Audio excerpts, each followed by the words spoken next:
Hello everyone, in this video, how to create an outline box in Photoshop. Let's begin. First of all, open your Photoshop, then create a new canvas or document. Select the shape tool, use rectangle tool, click mode shape mode without fill and use only stroke.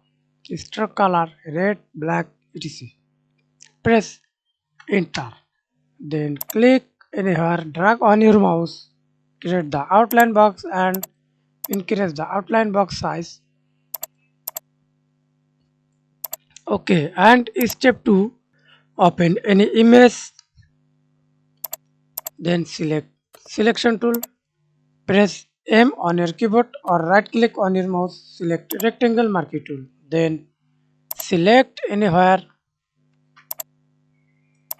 move, click edit tab, stroke white, choose your stroke white, example use 10 pixels, color, select your color, location inside, blend mode normal, opacity 100%, click OK and press Ctrl D, and now we can see this create an outline box.